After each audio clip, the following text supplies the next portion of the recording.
What up, party people? What up? Mellow Man Ace, Thursday, 7 p.m. Woo! Yes, indeed. Welcome back, everybody. Thursday edition Havana Lounge podcast is right back at you. Been having a lot of fun with the show lately. Of course, our past recent guest, you know, Mr. Freeze of Rocksteady Crew was a great interview. Growing up, checking him out, dance on the TV and hearing about the crew's legacy and all this, and you know, just doing the knowledge on hip hop. So for me, was like a bucket list moment to be able to interview that man, and you know, I mean, it was like that as well for when we brought through who we had before that, Mark. We had YZ, my brother. How could I forget? YZ was a great interview, and you know, we got into a deep build with him. I don't know if you've seen that show, but check that out as well, guys. It's Thursday, 7 p.m. Once again, thank you for tapping into the Havana Lounge podcast. I am your boy, Mellow Man Ace, and tonight we got a loaded gun for you. I think my man Dae One super producer, is in the house. And one of the first, you know what I'm saying, new age cats of what's going on today that we bring into the show. So I'm excited because that shows growth, you know what I mean? And I thank you all for being here every Thursday, checking the archives and everything and helping us grow. And so on that note, guys, I'm excited. What can I tell you? Before I even move further, man, let me just plug it again, guys. Ladies, we got you covered. The Havana Lounge podcast shirts for you ladies, the muscle shirts or whatnot, whatever you guys call them. Tube top, tank top, boob top, all that. We used to call them wife beaters back in the day. Those are in, ladies. We got you covered. All right. The Cash App info is in the description box below, flashing across the screen. Fellas, we got you covered as well. And that's the badge right there. You know what I mean? That's how we doing Havana Lounge podcast. We want to thank all our supporters, everybody who's been tapping in, buying the shirts and the merch. We appreciate you most definitely. And we're going to keep this thing going. Guys, this segment of the show is sponsored by AV Chevy. And so whenever you need anything Chevrolet, the Camaro, the Vet, the Tahoe, what else they got? The Denali. All these things. Go down to AV Chevy and see my man Justin, and he'll get you set up. All you crazy kids, you know that our Dodgers have been eliminated from the postseason, and it's been a trip to see after 4 years of World Series visits and return appearances, I should say. We're out. So we're going to go ahead and root for the Atlanta Braves on this one. I'm kind of down on that. You know what I mean? So, yeah. Let me get back to it because the Dodger thing takes me down a whole different portal. And then I start thinking averages and numbers and all these things come into play. But tonight, my man Ramon brought me this cigar. This is the Hamel 2020 cigar. God, it was burning so splendid. And A little bit harsh because the dark leaves and whatnot, but overall the aroma was dope, and it started to work all together.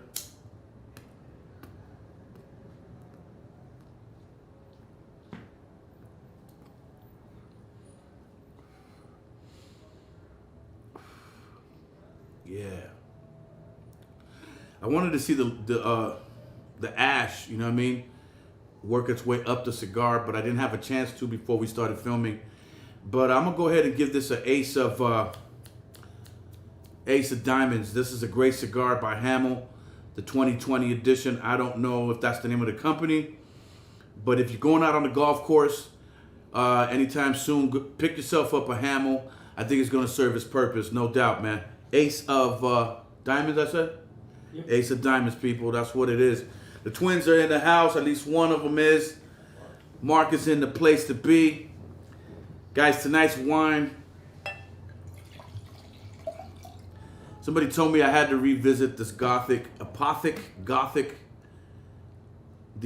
Red, and say, give me another chance, man. I believe if you take a little more time with it, you will dig it. I said, okay, I'll bring it back through. So we're going to open it up and we're going to try it tonight. But it won't get a grade till later on, you know what I mean? Or maybe no grade at all because this is a second run for it. I'll just enjoy it maybe. All right, I'm your boy Mellow Man Ace. This is the Havana Lounge Podcast. The squad is in the building. Criminals in the house. Ra is in the building. Guys, I hope everybody's feeling good. I've been in and out on the road with lighter shade of brown. It's been good runs, having a good time. Shout out to all our people in Dallas and everybody in Texas that was showing us so much love out there while we was out there. Shout out to everybody in Austin, Texas. Shout out to everybody in El Paso, Texas. Houston, we giving you love right back. We love y'all. Thank you so much for the love of Lighter Shade of Brown and myself this weekend. We appreciate you, man, no doubt. When I come back from this small break, hold on.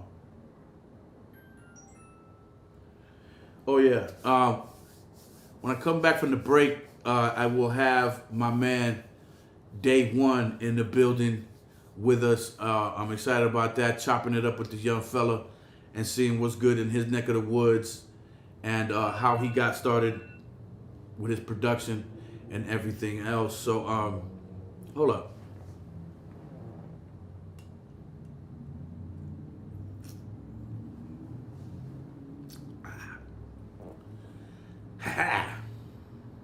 Ooh.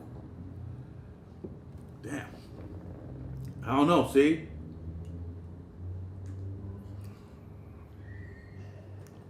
Yeah, see? I don't know. Like I was saying, I'll be back with my man, Dae One, in the place to be. Guys, this is the Havana Lounge Podcast. Come on into the chat room. Get active. Get wild. Be respectful, though. All right? I thank you for being with us another week. And on that note, when I come back, we'll get the show popping. And also want to give a shout out to Daily Ads. If you need to fly billboard or bus bench for your album, for your music and all that, see my man Damon Lee down at Daily Ads. He is on Instagram, and check him out. He'll give you the love price. Tell him Mellow Man sent you. And we want to welcome our newest sponsor, Cilantro Lime Restaurant in downtown LA. We appreciate them for believing in the show and everything that we're doing. I'm your boy Mellow Man Ace. When I come back, I will have the man Dae One in the place to be, as I see he has arrived with his folks. All right, I'm Mellow Man Ace. Sit tight, get the blizzy, get your wine, get your drink on, get your paloma, and we'll be right back in 2 and 2.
again, welcome back.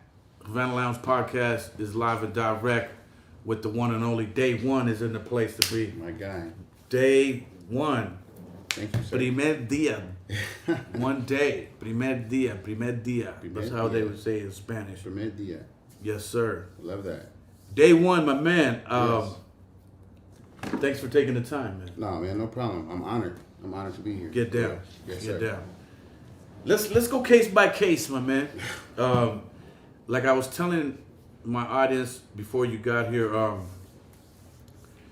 you're the first of the younger generation of what is going on now that I bring on the show. Wow. And that's in part because I'm really fucking with what you're doing. Thank you. And I believe it has a lot of quality to it. Okay. And my viewers will appreciate once they do the knowledge on you. Yeah. And see the history and the way you're doing your thing. And by the way, my son Kazal said to tell you what's up. Man, what's up, Okay. man? That boy got beats. Yeah, No he lie. yes he do. Yes, No he do. lie. Yes, sir. Let's go case by case, young Okay. man. Okay. So I understand you spent some time in Long Beach, Yeah. Compton, Yeah. Hawthorne, Yeah. well-rounded. What was that like coming up in the game? Coming up, it was like, during my childhood, my early years, it was just a bit of an experience where it taught me like different aspects of life, like how to relate to certain kind of people in different ways and different manners, and growing up in different neighborhoods that are pretty like synonymous with like violence and gang banging and turf wars and stuff like that. It taught me how to like not only be observant but also how to be true to myself. Like if it's something that I didn't want to get involved with, I had to learn how to like keep myself out of that and still keep myself busy, but still not like change the person I am. Like that, it taught me a lot of great rules and great lessons about life at an early age. Being from Compton and then Long Beach, and then moving to Hawthorne was more like a melting pot of everything. Yeah. Because you had gang members, skateboarders, rappers, singers, artists, producers. You had all kind of like different people living in one place. Yeah. To where, when you have like that many talented people or that many people like from different places that are now residing in one place, it kind of like broadens your scope of like how you see the aspect of like life. It's not just like I'm being stuck in like one neighborhood. I'm able to kind of like meet people from Compton and people from Palmdale and people from Pasadena because, however they ended up in the same place, we're all in the same city now, going to school together, and everyone has different outputs. So it just taught me how to like, kind of like really reserve and be myself, but still be able to relate to everybody on some kind of level. True indeed. Yeah.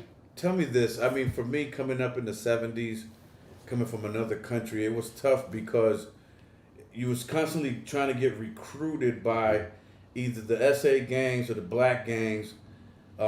Did you have to fight through some of that? Went through all of that, especially like in high school. Like in high school, we had like the riots. We had, I'm a '90s baby, so I go through the whole. I remember when the LA riots happened and all of that stuff happened, and then it started becoming riots between the blacks and the Hispanics at school. It was just like a lot of that stuff all at one time. You know what I mean? Yeah. Then you get into that kind of a tough place to be for somebody who's so versatile. Right? Yeah, because got a you're lot there, of love everywhere you go, and you got love from people on both sides, but then you still have to like kind of hold it down. You have to be loyal to something, even if it's just yourself. You got to be loyal to something. True indeed. And coming up in that era, there's definitely I always have big homies and OG homies that are just like, no, you do the music, you stick to the music, you do that. Facts. Like they seen it. They seen it in me early, like, oh man, you just stick to the music. Don't worry about them street cats. Don't worry about none of that. Just you stick on that. We'll take care of them. So that kind of was like my leeway through the inner city. It's like, stick to the music. I had a cat like that too. He was an SA, and he, a couple years after, he would defend me and say, nah, leave him alone. He got a purpose and stuff like that. He shot himself. He got in a game of Russian roulette at a ditching party one time, but that was my dude. He looked out. And sometimes we need mentors like that, man, that can, you know what I mean? Like, nah. Keep the wolves off you. Yeah. Kind of like focus and do your thing, yeah. True indeed. And then, also the company you surround yourself with, I try to make sure I always have, like, solid friends and people that, like, really look out for me and, have my best interests at heart, like, around me. You know what I mean? Like, I remember who would you say nowadays is that main person for you that really looks out and goes, hey, yo, I think, you know what I mean? My homeboy Noni Spitz. Noni Spitz is that person for me. Like, you know what I mean? I recall one time I pulled up on a couple of the homies, like they was in the neighborhood just hanging out. I pulled up on them in my car, and me and him were just like riding around, coming from the mall or something, you know, young kid stuff or whatever. And they out there probably like slanging drugs or whatever, just hanging out. I pull up on them, and one of the dudes was just acting like he was my homie. He's like, yeah, man, you know, like small talking, and you know, I mean, just talking to me with the window down, and he's like stole on me and just punched me. Is that right? Bam, fired on me while I'm in the car. Just fired on me. And so my first reaction was throw the car in park and hop out the car. And before I could even open the door, he grabbed me. He stopped me. Like, bro, like, nah, it ain't worth it. Shout out to Noni Sparks. Man, Noni Spitz. Noni Spitz. He's like, man, let's just get out of here. Shout out to the man. That's my dude. And even still to this day, he's still that person in my life. You know what I mean? That kind of like just says what I need to hear, regardless if I'm wrong or if I'm right. Like, you know what I mean? Like no matter what, he's gonna just keep it 100 with me. And you need people like that around you. Solid Absolutely. People. Yeah.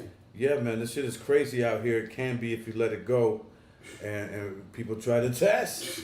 Every time. Let's try to test, man. I remember in the early days when we was moving around into the hip hop scene, it was like that as well. Sometimes we used to have to dress it down and just go real low key New York, b-boy to stay out of shit. You know what I mean? With the fat laces and the bomber jacket with the Kango. Just to look different, so you know. Yeah, so I mean, when we go to like World on Wheels, because when you have the LA uniform on, and when you in LA, it's just it's a real thing. They be on us because you know, Be Real, my boy Be real light skinned. Right, he light skinned and all that, and they be like, "Who is these young niggas over here with all this bullshit on?" But it kept motherfuckers off us. It was like, okay, they must be from New York. Yeah. And then all the melees would start. I remember we went to the Long Beach Arena to see Run DMC and them. This had to be like late you were there. 80s. You were there when the Long Beach fight happened. Yeah, I was there for that. Oh, you were there for that. And we had I still hear stories. Is about that right? To this day, I still hear that story about. About that. Niggas got thrown off the second tier.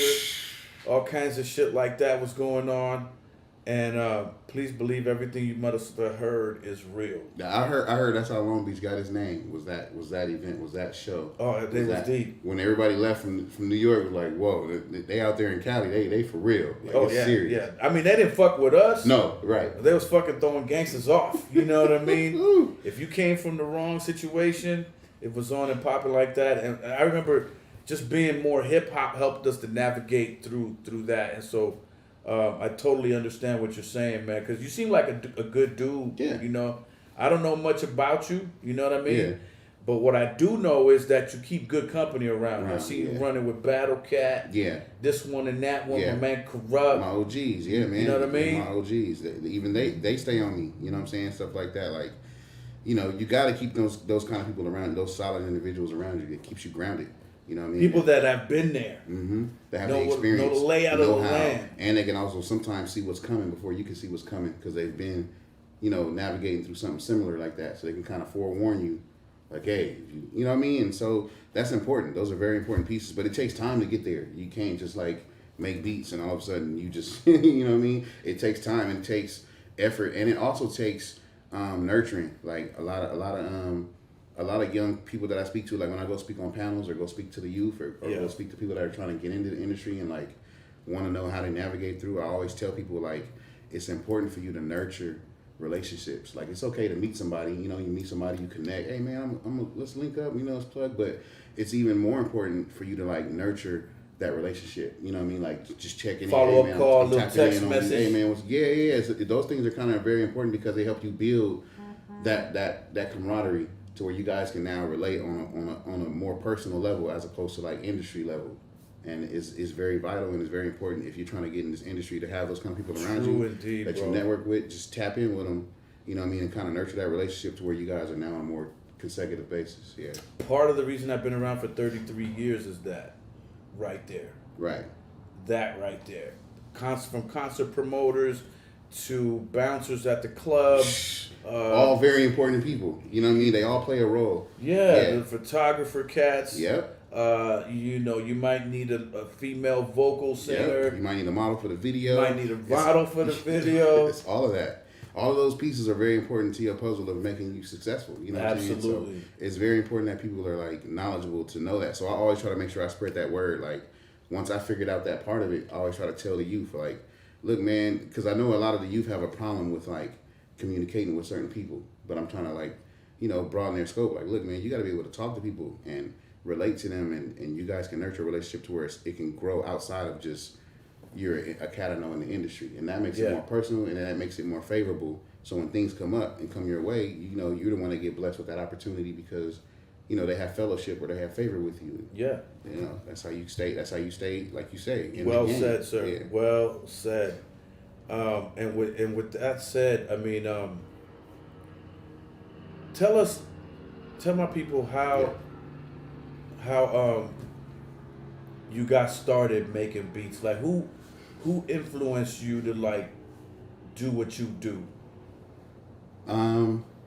Aside from the obvious, like I'm sure Battle Cat. So, yeah. So Dr. Dre's, the Battle Cats, the J Dillers, you know. But initially, just getting into music, like as a. Oh, and by the way, shout out to our man Derek Smith, who linked us up. My guy D, yes sir. But go ahead. As a youth, you know, I was always a huge Michael Jackson fan, but like outside of stuff like that, there were when I first got my first kind of like situation was with these Jamaican cats. They had a record label called Individual Records. I didn't know how to make beats like that. I kind of was just trying to be a rapper, and so we had a rap group. And so within the rap group, you know, I was always trying to tell producers that we would get in the studio with, like, hey, make the beat do this, make it do that. And then one day my friends were just like, why don't you just try it? Like, you keep telling him how to do it. He obviously can't hear what you're hearing. So maybe you just try. I'm like, I don't know how to work the equipment. They're like, well, just figure out how to work the equipment. Yeah. And so one day I talked to the owner of the label, and he just threw me the keys to the studio and was like, go figure it out. Like, just go. Mm-hmm. And... you know, when you get put on the spot like that. Okay, but hold up. But what record did you hear in your lifetime that you was like, man, if I could do some shit like that? Like, was it some Isaac Hayes? Was it maybe Curtis Mayfield? Was it, you know what I'm saying? This one, that one? It probably would have been, honestly, it probably would have been Slick Rick, Children's Story. It's probably the record where I'm like, yo, what is this? Why does this make me feel like that? And, you know, I want to make other people feel like that. I think that was the first thing where I would kind of like, was like, what is this? That was different for me. Like, I would walk to school and be like, trying to listen to the radio just to hear that song play again. So I think that's my first, like, memory of, like, something where, you know, in hip-hop base. You know, I was always growing up listening to Stevie Wonder and, you know, all of that stuff that my mom was playing. But that was because that's what she was listening to. You get what I'm saying? Like, she was listening to Anita Baker and Michael Jackson. I didn't really know. I'm just listening to what my mom was listening to. But when I first took a liking to something on my own that was hip-hop, it was definitely probably Slick Rick's Children's Story. That's the first record to where I was like, yo, this is crazy. And that inspired me to want to make music. But then, like, really, when I really got into a place in my life where I was like, no, I want to do music for my life. Like, this is what I want to do for the rest of my life. Yeah. Was Outkast. Southern Playalistic. Now, what was your first piece of equipment that you got? It was a Roland drum machine, a Roland TM 808 or something like that. Yeah. The little gray joint? Yeah. I begged my mom for a drum machine, and she was like, okay, well, what do you want for Christmas? And that's what I told her I wanted, and that was the first thing she bought me, and that was the only thing I got for Christmas. Was that. Yeah, because then you had to put the speakers together. So I'm just headphoning it. I'm just headphoning and that's it. So she gave me that, and she probably didn't see me for 2 months. You know what I'm saying? Like, she gave me that drum machine, and that was it. And that's what sparked the whole, like, okay, I could do this. You know what I mean? I could really do this and go somewhere with it, and just trying to get good at it. So the Roland, huh? The Roland. That was my first. I think that was one of my first ones. The Roland. You couldn't do a lot with it. Yeah, you couldn't do a lot with it, but. Yeah, and it had that really synthy sound. A little knob. Yeah. That's all it was.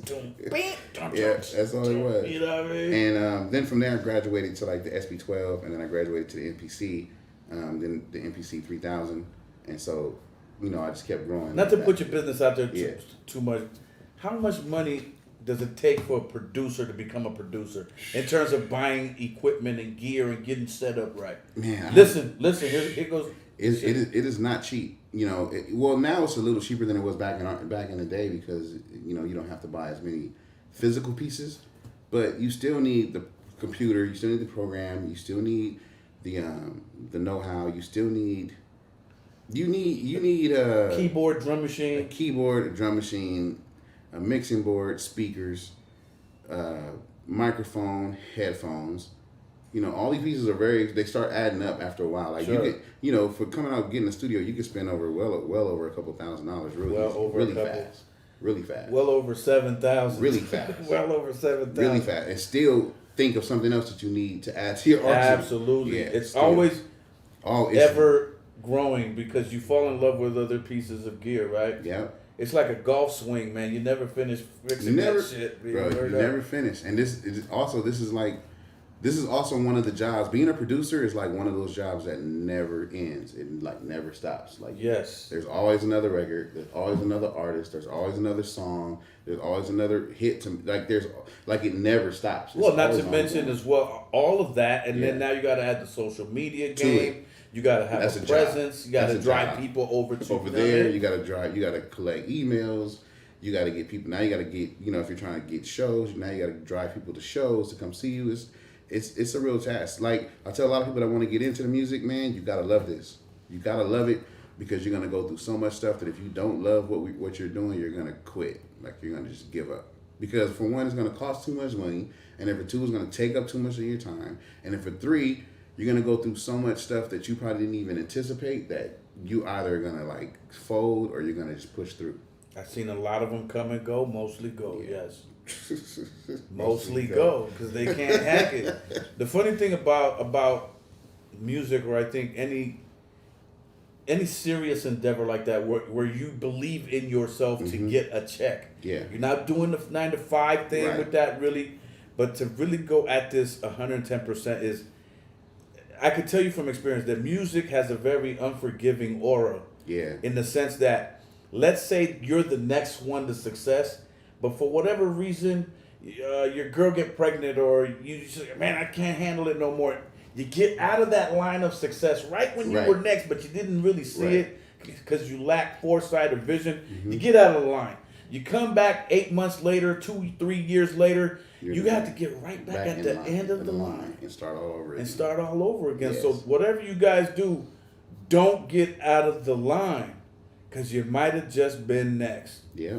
You And gotta talking keep going. about next, I feel you're next in terms of production, Thank you.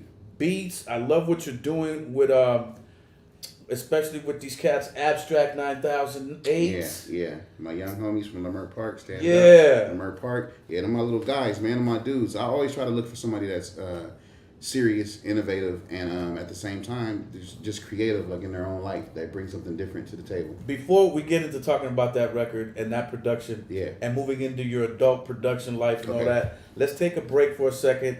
I need to hit the blizzy one time, and we're gonna take a short pause. I'm your man, Mellow Man H. That is Day One in the place to be. We'll be right back in 2 and 2.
And welcome back, party people in the place to be.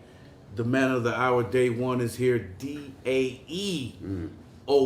Not day as in D-A-Y. Why is that? Because there's no question why. There is no question. That's just it. Really, it stands for, my real name is Damien. So it stands for Damien's One of a Kind. And that's D-A-M-E-O-N. And I just wanted a name that was like close to me. So it still represented me, but it was something that was kind of household already. And so it just stuck. That's dope. Yeah. That's dope. I'm rocking with that. Dae One is in the place to be. Thank you, everybody, for tuning in to Havana Lounge podcast with my man tonight. Let's get into it, man. Okay. You've worked with Bishop Lamont. Yeah. Glasses Malone, right? Yeah. When you first came in the game? Yeah.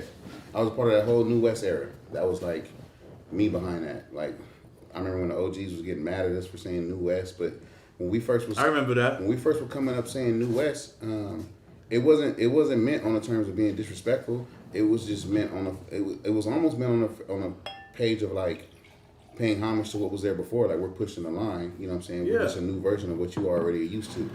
And you know, I could see how they took it the way they took it, but we were just, you know, at that time it was a really bad time with radio with us. The internet had just became popular, and it was just hard to get your voice heard as an artist. And then a lot of OG cats wasn't really reaching back to a lot of younger cats at that time.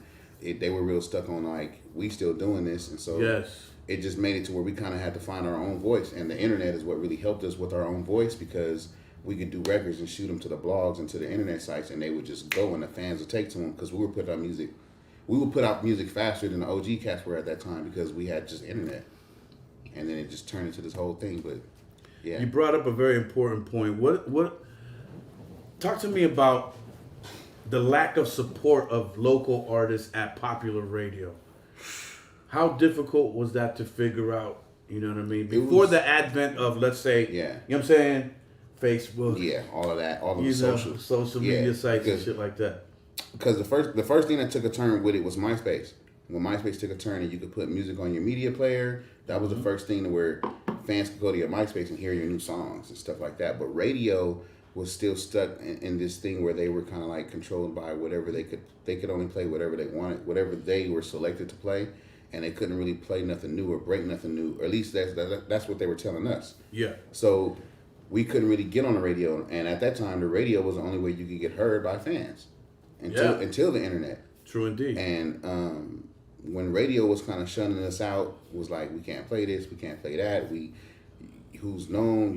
No one's backing you. And then also knowing the game of radio now that we didn't know then, we understand a lot more why that is. Y'all wasn't handing out envelopes, right? And with that being said, you're not getting played. That's right. Unless you have some favoritism or someone that's in the office that's going to push the line for you. Which then is still a violation of the FCC. Right. So if they try to block. And they can only, they try to block you at every turn. Before we move forward, man, I forgot to tell you, we got your little bag. Oh, snap. Before we move in a little further, but that's for you to take home. Yes, indeed. Care pack from our sponsor, AV Chevy out there. Okay. All right? Yes. So that's for you, sir. I appreciate that. Yes. Bless. So radio is a funny place. Yeah. They wasn't playing the New West guys. No. And I remember feeling that hostility for y'all. Yeah. I went so far as to go on a rap convention, and they had me on a panel. They should have never did that. They had the audacity to ask me that same thing. And thinking that I would stand down and be like, because my shit gets radio played, that I would not be able to stand up with you guys. And I said, boycott them motherfuckers. And so I remember when I drove home, I got a call from my brother Sendog in Cypress Hill. He's like, yo, man, was you at the conference telling motherfuckers to boycott radio? I'm like, yeah. He goes, you stupid, man. What the fuck is you talking about? You think I'll stop playing your shit? I'm like, nah, man, fuck all that. And, and they didn't. And they didn't, and to this day, it's still, they got to, But you had a voice, and you had to use it. I used it, and I'm very proud of myself for that, for standing up for the up-and-coming cats.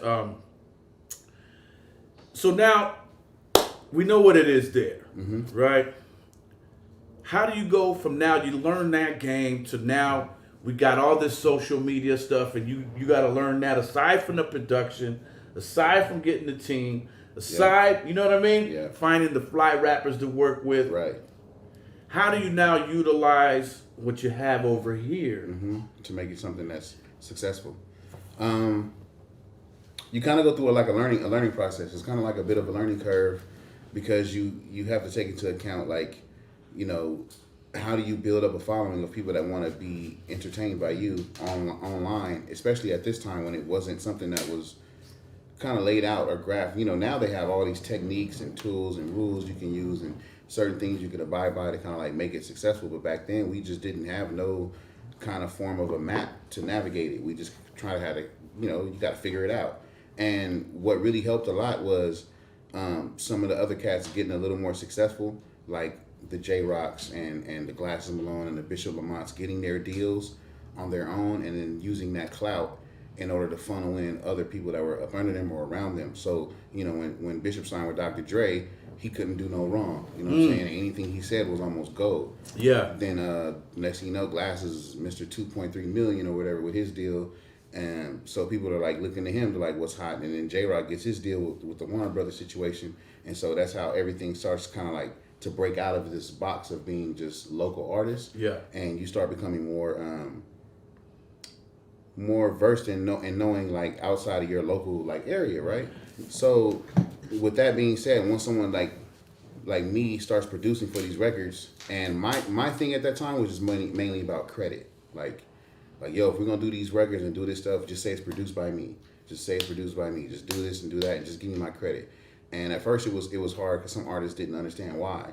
But I understood from coming from being like an artist, how to like market yourself like an artist, but being a producer. You know what I mean? And a lot of producers at that time were just stuck in producer mode and wasn't thinking about the artist aspect of it, of how they push themselves as like a brand. And when I came from that side, I was kind of like, no, it got to say produced by me. And then once it starts saying that and people start seeing that name, it starts reconciling. Like, oh, okay, You're definitely respected, uplifted by a lot of OGs. Yeah. And shit, man. In part is why you're here with us chilling right now, because a lot of OGs really love what you're doing. And I heard some of the stuff that you're doing. I was like, I called D and I'm like, yo, I want to have this brother on here on the show. How could we make it happen? He's like, don't even trip. Boom, boom, boom. Give him a call. Yeah, he shouted you out. You was like, word. And but with that said, who are some of the credits, your early credits that helped you get in the game? Well, after I kind of like left my old little situation, I ended up running the Sir Jinx. Wait, what old situation? With the Jamaicans and the individual records when they had the independent label. So when that was dissolved, I remember seeing you guys. I remember seeing y'all, Cypress Hill. I remember seeing y'all and being like, dang, these dudes look like they from the East Coast, but they West Coast, but they look East Coast. You know what I'm saying? And there was even a dude that worked at the label. He was like, yeah, I helped put Cypress Hill on the map, and I was like, oh, okay. So he was like trying to tell us like how they hit the road and did touring and stuff like that. And so after that whole situation was over, I ended up meeting Sir Jinx because my guy, my left hand man, my right hand man, Noni Spitz, ended up running into Jinx at a rap battle, and he knew who Sir Jinx was from all the Ice Cube stuff and stuff like that. And he was telling Jinx was like he liked him as a rapper, and he was like, man, come to my house, let's work on some records. And he was like, man, I got to bring my producer. And he's like, all right, bring him. So then he brings me. And then Sir Jinx is like, man, play me some beats. And so I played Jinx some beats. And then he's like, all right, I'm going to help you. So he like pretty much just takes me up under his wing and starts mentoring me. Yeah. And I'm pretty much at his house like every day. I don't even go home. Shout out to Sir Jinx, man. I go back 30 years with that brother. Man, I'm just... we lost a little communication here during the COVID and everything. But definitely one of the nicest dudes you want to meet in hip hop. A true character. Yeah. A true character. He's always him at all times. And he was just that guy for me that was just like, man, come over here. Come to the house and we're gonna work. And I would just, and he was amazed, like, man, you be up all night making beats. Like I'll just be in there working. And so that's how I got to meet a lot of the OG cats that are like my stamping my you OGs. Now. Yeah, because they would see me there, you know, Exhibit would come over the house, and Ice Cube would come over the house, and Don comes over the house, and like, I'm meeting all these people being up under Jinx and he's mentoring me. Corrupt comes to the house. Like all these people are coming to Jinx house to work with Jinx. But Jinx is like, no, but this little dude got beats. And they're like, nah, I want to hear Jinx beats. You know what I mean? Yeah. But he's still like, well, they Still want me plugging, and you gonna do beats together, and I'm gonna be playing them beats. And so stuff like that would happen. And so I would just like at that time, like I said, I would just start nurturing those relationships. I would meet Exhibit. You know, I've been knowing his son since he was young. I'd be playing video games with him, just in the studio, just doing all kind of crazy stuff like that. Just like hanging out with these cats that are like my G's, but they're like, you know, they know me from being the young cat at the studio putting in work. And so now it comes around like full circle. Like, oh damn, Dae One doing this thing right now. And so I get that support, and that's because a lot of that groundwork was laid, you know, working with Jinx. True indeed. Sometimes all we need is somebody, man. That's it. In this shit, you know, somebody who could see the value of what you bring to the table and give you an opportunity. And give you an opportunity, absolutely. Yeah. Talking about opportunities, talk to me a little bit about Abstract 9008 and how that project came about, because as soon as I heard it last week before I left out of town, and I was like, I couldn't stop playing that record. And I saw the video of where y'all was in the studio, and like it would seem to be like a rehearsal studio. Oh, yeah. But y'all was barely putting the idea together, and Cat was on the talk box, talk box, and telling him bring it back around, and lay it down flat right here. Okay, yeah. And then I saw a video of the real record. No, the some kind of spotlight that y'all was on. Oh yeah, Were you showcasing? Yeah, you showcasing the song. Yeah, and then I saw the video. Oh, got you. And I was like, yo. You took me through the whole process. Yeah. And that's something that I really like as a music dude and a fan of music still. The way y'all took everybody through the process of that. Yeah. Tell whose idea was that beat? I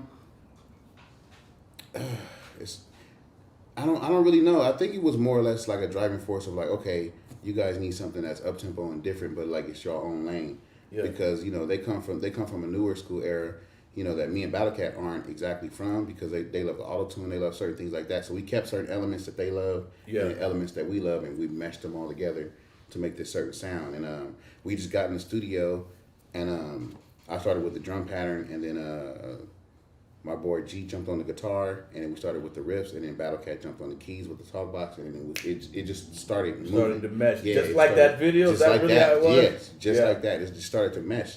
And next thing you know, we had the record going. Like, okay, what we doing? And you know, it kind of just took on a life of its own. And then from there, even me and Kat were like, man, we should do like a whole like 5-6 song EP on y'all. Yeah. And that's how we just started. Like, okay, let's start on that idea, and that's the concept that we're rolling out. And actually, I actually know they pops from Jinx. Sir Jinx introduced me to their dad. Yeah. And so I have been knowing their dad, Rome, for a long time. Rome been around the Lamar Park forever. You know what I'm saying? He used to run a couple barbershops in the city. He's very proactive in the city of Los Angeles. That's what's up. And he just came to me one day and said, hey man, the boys is rapping now. I'm like, well, let me hear them rap. They rapping? It's a lot of talent in the Lamar Park area. Yeah, it is. It really is. I heard them rapping, and that was it. Well, man, we got to get in the studio. And that's just how it started. Yeah, so it's really like family ties. And they really good cats, and they're serious about their craft, and I like that, and I respect that.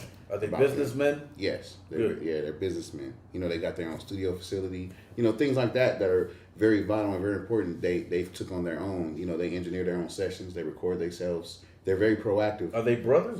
They're brothers. Related? Yeah, okay. Yeah, they're brothers, and they're very proactive on being like, you know, serious about their music and getting it done, you know. So, guys, if you haven't heard the record, tell them the name of the record. The record is called Me and You. It's available everywhere now. It's on YouTube. It's on all streaming platforms everywhere. It's Abstract 9008. That's Abstract space 9008, and the record's called Me and You, produced by me and DJ Battlecat. Fire. And the shit is banging. Trust me when I tell you, it's got quality all over it, and that's why I wanted to have you on the show, man. Just simply from that, I had no idea that you had worked with, you know, with Glasses and Bishop early on like that until D gave me the scoop. You know, I started to do the knowledge. Yeah, you know what I mean? I got to see what's going on. I see what's going on. You got to peek behind that curtain. Yeah, exactly. And but you look like a good dude, man. Yeah. And you're a very talented cat, so we want to continue to uplift you, bro. Thank you, man. Yeah, man. No, you're doing your motherfucking thing. I love it. I know everybody who takes a listen to this record, me and you, is gonna love it. Yeah. But let's get back to reality a little Okay. bit, because everything that glitters ain't gold in this bitch either. So, with that said, what's your least favorite aspect of what you do? Your least. Oh man, that's a hard question. So you're having fun with every fucking aspect. I have fun with everything, but you know, my least favorite things. It's probably engineering. I don't really enjoy engineering. Like, I do it because I have to get the song done. Yes. But I don't really enjoy sitting there and recording take after take after every artist. I really don't enjoy that. Yeah. But I do it to get the record done. Also, another thing. So if you come fuck with him in the studio, come with your shit ready. Man, come ready. You know what I mean? Know your lyric, motherfucker. Yeah. Know your lyrics. I'll kick the cats out the studio for not knowing. Like, bro, you a rapper or what? What are we doing? It shouldn't take you that long especially if you pre-wrote this at home. What are we doing? What are we doing, people? Yeah, what are we doing? And then my second least favorite thing is probably most likely is having that business conversation that you got to have with certain people, whether they're friends or not. There's always that awkward time of like, okay, this I know is what it is. Yeah, I know this business. Is how much it is. Yeah, and it's always awkward. There's never really a good time for it to happen. It's just one of those things you just kind of have to do it. You just have to have that conversation. And once it's over, it's kind of like, we cool? Oh, we good? Oh, now we can do 10 more records. Yeah. Now we know what everything is. But that whole like feeling each other out and don't kill me, man. Don't hit me over the head, and how much it's gonna cost. And it's always hard to have that conversation. It's hard, even still at my age, at my stage of the game, especially not to seem like an asshole or like, you know what I'm saying? I mean, for me, it's like, yo, I built this story. You know what I mean? It sounds simple. But it's a lot that went to this. So this is what it is. Yeah. Sometimes I might work with him. Like, there's a cat 2 days ago hit me up on the gram, and he said, "How much for a verse?" You know what I mean?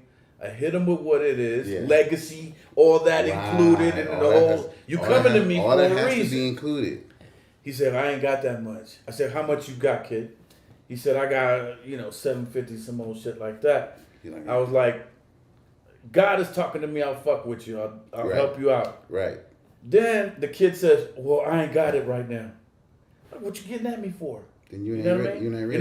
You're not ready. So and yesterday's price is not today's price. Yeah.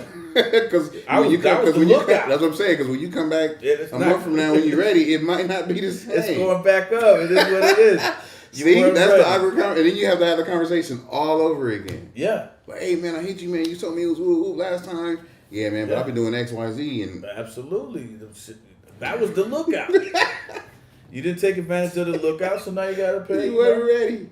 You got to pay the regular get down. With that said, okay, then, if that's the least favorite thing for you, those two things, what is the things that you do enjoy most? Aside from making the money from what you love, what aspect? Putting things together. To me, the money and all that stuff. I mean, it's serious, and we all got families and all of that. Like, to me, that's the bonus. To me, that's the bonus part. To be able to do something that I love, not really feel like I'm wasting my time or my life, and I get paid. To me, that's like a bonus.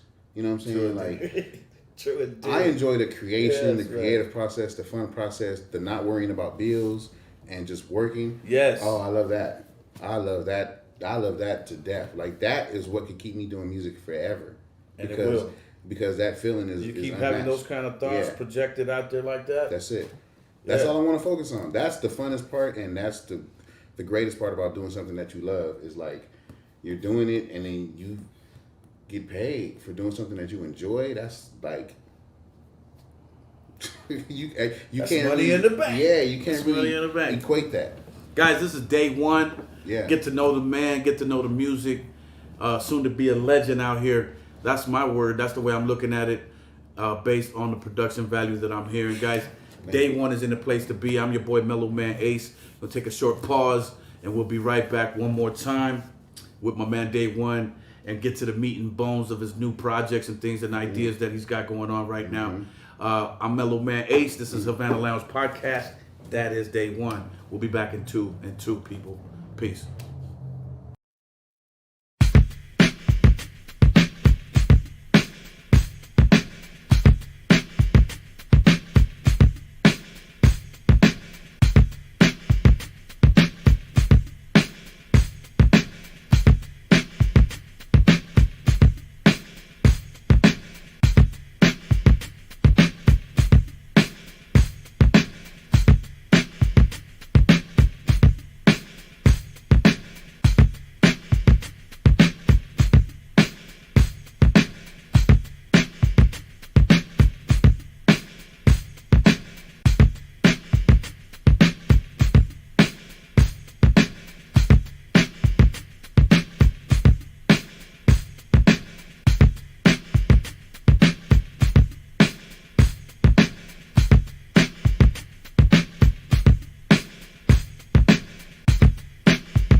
Everybody is good and chilling in the place. Ivory is here as well. Shout out to her. Looking and sounding marvelous. She says she looks better than she sounds, but we're going to figure that out soon. Guys, you tapped in to the Havana Lounge podcast. I am your man, Mellow Man Ace, back with the man, Day One. Day One. Yes, sir. Tell us, if you will, what you're working on right now. Because I know you do a lot. You do shows out in Missouri and places. Yeah, I just got back from Missoula. Just did a show in Missoula with Corrupt. Yeah. Just got back from that. I'm always working, like you say, I'm always working on something. I'm working on 4 or 5 different projects at a time. You know what I mean? And sometimes some projects are finished ahead of others and whatnot. Right now, I'm working on we're finished with the Abstract 9008 project called Penthouse. That's coming out soon. Looking forward to that one. That's gonna be fire. I'm also working on a female compilation album, which is like I have all these different dope females. That's something I'm glad you touched on that because I saw that. Yeah, you don't discriminate. Nah. You like helping the female MCs like get on as well. If they working and doing their stuff and they tight, I'm rocking with them. Yeah. Bella. Bella the rapper. Yeah, Bella. Ivory, your girl Ivory's here. I got all them on this project that I'm doing. It's called Day One's Diamond Collective. That's what I'm gonna call it. And it's just all dope female artists doing everything. It's no males on the album at all. And dope. I'm producing the whole thing, and it's some super dope talent, like singers, poets, rappers, like all of that. It's all female based. I'm trying to drop that like February. So I'm working on that right now. And what's the name of it again? It's called The Diamond Collective. The Diamond Collective. That's dope, man. I've worked with Medusa. I've had the pleasure of working with Medusa. That's my girl, man. MC Light. Yes. So I try to work with the females as well. Much as you can, yeah. I'm working on something right now with Juana from JJ Fad and stuff like that. So it's a lot, man. But I'm really proud to hear you tap in and you don't leave out the female MCs because there's a lot of gold out here. Yeah, it is. It's a lot of talent. In terms of talent, right? Yeah, a lot. It's a lot of dope females that are doing their thing. And, whether or not they get enough shine or not, my whole theory behind the project just came about because I was noticing, like, it's always way easier for me to do records with males and have them collab. You know what I mean? I'm talking about, like, way easier. And doing this project, I've even learned more about females and how they view their art and how they work on music. You know what I'm saying? Like, things I didn't consider or even think about before. Like, women are just different than us. You know what I'm saying? Yes, and with that aspect, like, I some girls that didn't even want to be on the project and will reach out and be like, oh, what song is it? And who's the girl on it? And what she look like? And I'm like, damn, y'all gotta ask all that before you do a song? Like, I don't even need you on the record if we're gonna do all that. Like, it's not that, like, I'm trying to make music. Like, it ain't about, that's, to me, that's all superficial stuff. Like, are we gonna look good in the video together? But girls think different than we do as men. And I had to consider that working on a project that's based on all females, you know what I'm saying? Sure. So it made me understand and be more sympathetic to the approach of how they do music. Okay. But it also taught me that, there's a lot of nonsense that women go through in the industry from males, and whether they're producers or rappers or artists, they have a lot of red tape behind things they have to go through to be successful. And to me, a lot of that is bullshit. So I had Juana from JJ Fat on the show early on when we first started, and she said that too as well. And she went on to talk about how difficult it is for females to tap into an all male dominated industry and whatnot. And I really sympathize for the struggle of the female MCs. You know what I mean? Especially if they dope. Especially if they're dope. Like, it's like, damn. It sucks because you hear about the things that they go through, but you don't really realize how often it is. You know what I mean? So that just makes it like, damn, it makes you way more sympathetic to the things that they need and what they acquire or why they act a certain way about coming to studios and who's there and, if they're going to be safe or comfortable. And sure. So, just things like that made me more just conscious of doing music with women like that. Yeah. Well, because I respect you so much, sir, I want you to shoot those projects to me. For sure. And let's start bringing some of your females on the show, man. Yeah, for sure. Bella the rapper, Ivory, and everybody else you might got down there. That's why Ivy came today. Ivy came today just kind of like just peep out the scene and see, things like that. Things that like, she may not understand like the process of doing interviews and stuff like that. So it's like, Ivy, man, pull up. If you free, pull up and, come chill out and sit in. So, Yeah, definitely do that for you. I got you. I got me and Paul Wall doing a record together. Dope. What's that about? You know Paul Wall, man, he's smoking and swinging. So that's the whole album. Is I'm producing the whole album on him. We got a couple good guest features on there. We're still working on it. We started in quarantine. So when quarantine started, we started working on this project. You must have made 1 million beats during quarantine.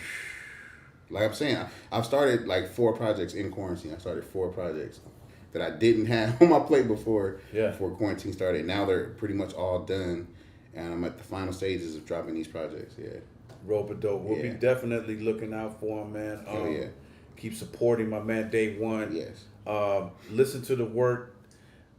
Tell them your IG so they can find you. My Instagram is Dae One. That's DAE_ONE. So it's Dae One with the underscore in the middle. And then my Twitter is just at Dae One, just regular DAEONE. That's everywhere. True indeed. And then my website, www.sinceday1.com. That's my website. You got merch and everything on there? Not yet. I just actually you got the fly hood? No, my boy made this. My boy from Controversial. I'm gonna need 2 of them. Yeah? Yeah, he got I need 2. One for the house, one for the car. He got some flights over there, man. Shout out to Controversial brand, man. They always lacing me and keeping me... Good deal. Shout out to them. Yes, sir. Indeed. Tell me this, man. Have you ever been taken advantage of in the music business yet? Yeah. Like, check that was supposed to come, never came, and they ran off with the track, that type of thing? It happens.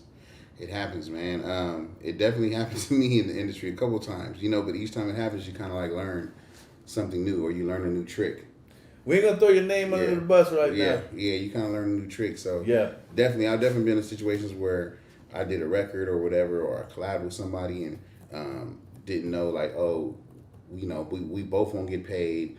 We have to like require someone to cut 2 checks or whatever. Like, I didn't know these certain things, so someone to run off with your check if they're the person that's the plug to the situation. You know what I'm saying? You got to be careful in this industry because, you know, although it's fun, it's glitz, it's glamour, it's also fake, it's cutthroat, you know what I'm saying? It's conniving. So you have to like you got to be a wolf, man, at all times. But you also have to be sensible about, you know, the things you're doing, because what goes around comes around. And so, you know, someone might take your check today and then, you know, 3 weeks they might be homeless. Like, that's just how the universe works. True indeed, my man. Take us through a day in the studio. Like, how you start your process of making a track. Is it the bass line? Is it the drum tracks? What is it? Is it a sample that gets you going? Nah, the first thing I do is I throw on music. I'll get in the studio, the first thing I do is I'll throw on music that... What music? Like, it has to be something that I'm so jealous of that I wish I created it. Like, or something so genius. You know what I'm saying? Or something so genius where it's like, how the fuck did they do that? Like, and it can be anything from Natural Born Killers to Stevie Wonder songs in the key of life. You know what I'm saying? Yeah. Like, just whatever my mood is. But if it's anything that's just phenomenal and great, I could just listen to that, and that will instantly like just inspire me. Yeah. Like, oh, I gotta get on this level. And then, like, you know, the process of like making beats. I usually always start with drums. Drums is my thing. Like, to me, it's nothing more important in hip hop than the drums. Like, the drums is everything. The drums tell you how to snap your neck. You know what I'm saying? Or it tells you the rest of the mood of the music you're gonna play around these drums. So to me, the rhythm is super important. So I usually always start with drums, my kicks, my snares, my kicks, my hats, and I'm just the kind of producer where, you know, I love the fact when people hear my record that they don't know that I did it. Like, to me, that's a better feeling. Or being like, someone's like, damn, you did that? Like, damn, you did that too? Like, because I try to make my music not sound the same, but feel what it's supposed to feel like to compliment whoever that artist is. So that's a real production. Yeah, I always real like producers do that. Trying to use different sounds, you know what I'm saying, and to throw the listener off to where they don't know that I did it. And then when they find out that I did it, you know, typically there's more of an appreciation. Like, damn, I appreciate you even more. Yeah. Because you didn't just keep it on what everybody thinks you're gonna be on. You kind of complimented whoever that artist was, you know, and you know, that's the like sign of a real producer. Enough respect, man. The man is gold, man. Right here, Dae One has been my guest tonight, and we just going case by case, man. Okay, so now tell me this: do you know how to read music notes? I used to when I was younger. When I was like 16, I had a best friend. She used to play piano, and she taught me how to read music. Now I've forgotten it, but I'm pretty sure if I try to study it again, I could figure it out. Yeah. But no, I typically just play everything by ear. I can just hear music. Just naturally gifted. Yeah, like I can that. naturally just hear it. I can actually hear what keys. You play I'm keys at. and all that? Yeah, I play keys. Yeah. But I'm not like a piano player. You know what I'm saying? Got But you. I play keys for sure. And I'm pretty good at it. It's just that, like I met the bass player from the SOS band one time in the studio. And he was telling me like, he was listening to my music and he was like, oh, so you play? And I was like, nah, I don't play. He's like, yeah, you do. He's like, you play. And I was like, nah, I just play what you know what I mean? And he's like, I was like, man, I never was taught how to play music. And he was just like, man, you just didn't learn how to play nobody else shit. You good. And that always stuck with me, you know what I mean, throughout my life. Like, damn, maybe he had a point. Like, you just didn't learn how to play nobody else shit. He's like, you know how to play. You just play how you play. And that's just it. And I was like, damn, okay. I didn't feel so bad. Yeah. Yeah. But I did go through that whole theory of time of like feeling like, damn, maybe I need to learn how to like read music and play keys. Maybe I need to take a course and, maybe that'll make me better. But then at the same time, I was like, maybe it might make me worse. Like maybe I might become more technical of it instead of having fun with it. So I just decided to leave it. Like I gotta be fine how I am and just, incorporate. If I have missing pieces or something I can't do, then just pull in those pieces. Yeah. Okay, I gotta go pull in a trumpet player and pull in this person, and that's just how I do it. That's part of production as well, though. You know what I mean? Exactly. Would you say that you have worked with your favorite person yet? No. Well, yes, I would say yes. I have worked with my favorite persons, but not everyone that's my favorite. Okay. Not all my favorites. I still haven't worked with Slick Rick. I still haven't worked with Outkast. I still haven't worked with certain people that are my favorites, but I'm close, really close. That's I'm dope like as right fuck. there. Yeah. Dope as fuck. Who has been your favorite so far? My favorite person to work with? Yeah. Probably Dog. Snoop is probably my favorite person to work with. Snoop is always like entertaining, fun. He's always giving me some knowledge, some wisdom, some game. He's always doing that. Yeah. He's always kind of like more mentoring, you know what I'm saying? But he also likes to have fun and enjoy it, and he also gives back, you know what I'm saying? Like, I enjoy Snoop sessions because I can have a session at Snoop's and he'll just feed everybody at the studio at one time. Yeah. So stuff like that shows the appreciation. Like, he's like, man, get whatever you want. Like, Shout out to Snoop. Snoop. Yeah, shout out to Snoop. Shout out to Snoop Dogg. Yeah. True indeed, man. Guys, I'm good. You good? Is there I'm anything good. that we left off the table?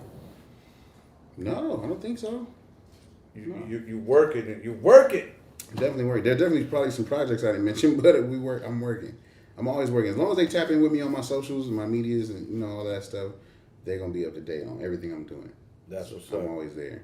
Guys, it has been Day One and the place to be with the ACE. Thank you, Hey, sir. man, the pleasure is mine, Thank bro. you for coming through, making Thank time you for for having us. me. No, man, for real. You don't understand. You were like one of the first cats that made me want to like speak Spanish, listening to your records. I was trying to figure out. I was trying to figure it out. You know what I'm saying? True indeed. I was trying to like figure it that. out. I'm just trying to figure it out. Like, okay. I appreciate the For flowers real. in the flesh. Yeah, you know? man, it's important. Like, what's the matter? I don't know what that is. Man, what is that? You know now. Now I know. You know now. You told me something. Yeah. I was back there like, oh, okay.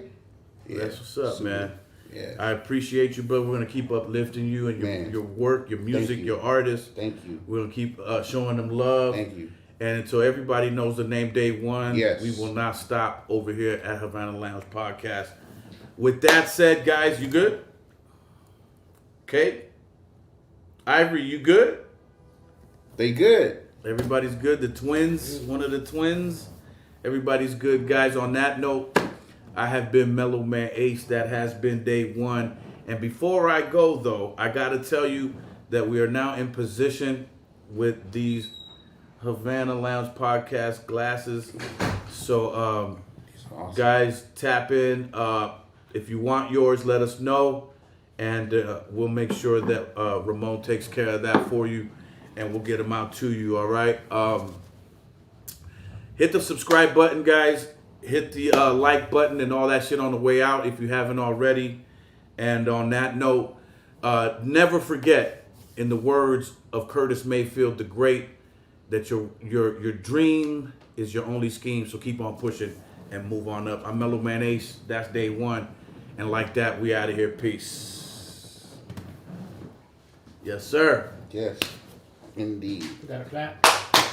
Yeah. Gotta clap. Gotta clap it out. Gotta clap it out.